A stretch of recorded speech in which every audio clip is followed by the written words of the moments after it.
Hello प्यारे बच्चों।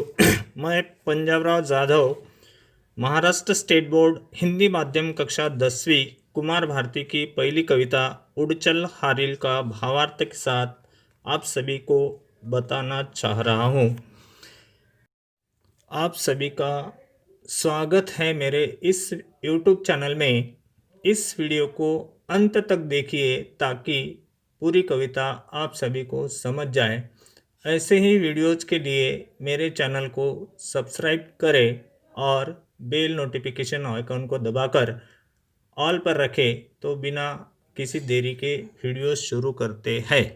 उड़चल हारिल नामक कविता के रचनाकार यानी कवि सच्चिदानंद हीरानंद वात्स्यायन अज्ञेय जी हैं।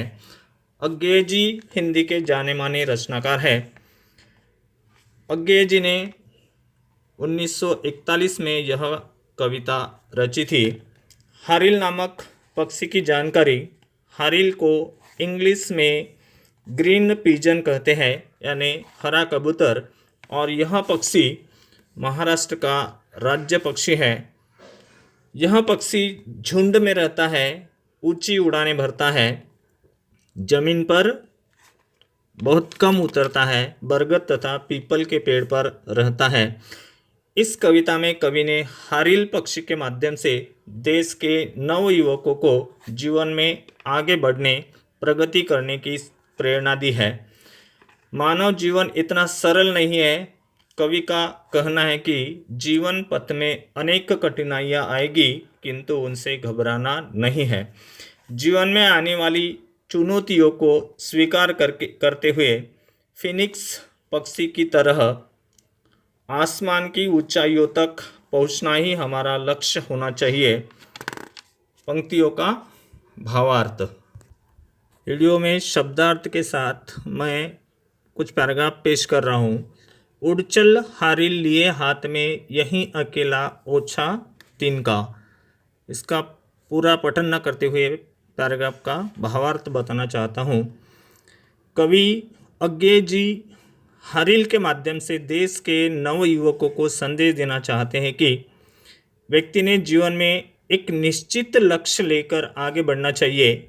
सवेरा होने पर पक्षी कभी किसी का इंतजार नहीं करते, अपने लक्ष्य को पाने के लिए आसमान में उड़ान भरते हैं। वैसे ही व्यक्ति ने कभी किसी का आसरा नहीं करना चाहिए। लक्ष्य को प्राप्त करते समय पक्षी की भांति उड़ान भरनी चाहिए। युवकों के मन में सृजन का भाव कभी कम नहीं होना चाहिए और न ही जीवन की गति में कोई अवरोध या बाधा नहीं आने देना चाहिए। आगे की पंक्तियों में कवि अज्ञेय जी बताना चाहते हैं कि ऊपर ऊपर ऊपर ऊपर बड़ा चीर चल दिग्मंडल, यानी दिग्मंडल दसों दिशा हम बताए कि आगे की प्रयुक्त पंक्तियों में ऊपर ऊपर ऊपर ऊपर बड़ा चीर चल दिग्मंडल, ऊपर उठने की सलाह कवि देना चाहते हैं। व्यक्ति हमेशा प्रगति करते रहना चाहिए तथा इस प्रगति की कीर्ति दसों दिशाओं में फैलाना चाहिए तथा बताना चाहिए कि छोटा सा तिनका भी प्रगति में निर्माण या आधार बन सकता है। अपने पुरुषार्थ से अपनी उपस्थिति सभी जगह दर्ज कराना चाहिए। कवि कहते हैं कि तिनका भले ही ऊंचा हो किंतु वह निर्माण का प्रतीक है। विधाता ने निर्माण किया है, इस तिनके में ही होनहारों के प्राण स्पंदित होते हैं। आगे की पंक्तियों में काप न यद्यपि दसों दिशा में तुझे शून्य नभ घेर रहा है। प्रस्तुत पंक्तियों में कवि अज्ञेय जी बताना चाहते हैं कि जीवन में उतार चढ़ाव बहुत आएंगे, उनसे कभी घबराना नहीं चाहिए। असफल होने पर लोग उपहास भी बहुत करेंगे। व्यक्ति को जीवन पथ पर आने वाली इन कठिनाइयों से बिना डरे हुए उनका सामना करना चाहिए। कवि मानव के आत्मगौरव यह कहकर जताना है कि पहले भले ही तू मिट्टी था अमहत्वपूर्ण था, किंतु आज तुमने मिट्टी पर नियंत्रण कर लिया है। पहले भले ही तो संसार स्वरूप था, किंतु अब तुमने स्वयं सृष्टि रचना का गुर यानी कायदा सीख लिया है। मानव सृष्टि का रूप बदलने की क्षमता प्राप्त कर ली है।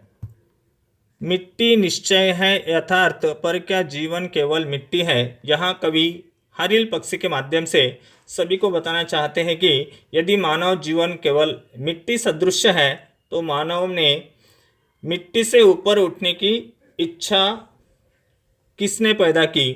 कवि ने उसी हारिल को आज मस्तिष्क की मशाल का डाकिया अथवा संदेशवाहक कहा है। हारिल के हाथ का यही तिनका झंडे में लगने वाले ध्वज दंड का काम करेगा। संसार के निर्माण में यह काम आएगा, ऐसा बताते हैं। आगे की पंक्तियां, मिट्टी से जो छीन लिया है वह तज देना धर्म नहीं है। कवि देश के नव युवकों को धर्म के बारे में बताना चाहते हैं। मानव ने धरती से जो कुछ प्राप्त किया है उसे छोड़ देना चाहिए, उचित नहीं है। किसी की अवहेलना नहीं करना चाहिए। अच्छे लोग हमेशा निर्माण कार्य में जुड़े रहते हैं। कवि ने तिनके को पथ के धूल के समान माना है। वह ईश्वर के पावन चरणों की धूल है। उसी धूल ने हारिल के माध्यम से आकाश में पहुंचकर अमरत्व को प्राप्त कर लिया है। प्रगति इतनी करनी चाहिए ताकि आपका नाम दसों दिशाओं में फैल जाना चाहिए और ऊंचाई तक आपका नाम रोशन होना चाहिए। अंतिम पंक्तियाँ, उषा जाग उठी प्राची में आवाहन यह नूतन दिन का, उड़चल हारिल लिए हाथ में एक अकेला पावन तिनका।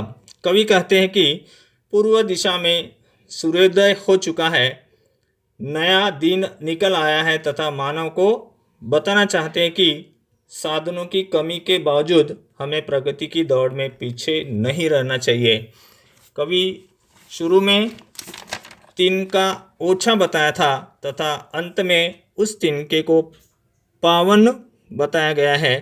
तिनके की शक्ति का एहसास कराकर हमें बताना चाहते हैं कि व्यक्ति ने कभी भी प्रगति करते समय हार नहीं माननी चाहिए। और मैं भी यही संदेश देना चाहता हूँ कि आप सभी इसी तरह से अपने लक्ष्य को प्राप्त करने के हेतु अपना निर्धार हमेशा बढ़ाते रहना चाहिए और लगातार प्रगति करते रहना चाहिए। धन्यवाद। तो दोस्तों, अगर आपको वीडियो पसंद आई तो लाइक करें और शेयर करें अपने मित्रों के साथ, ताकि उनको भी इस कविता का अर्थ समझ में आए। मैं मिलता हूँ मेरे नए वीडियो में। शुक्रिया।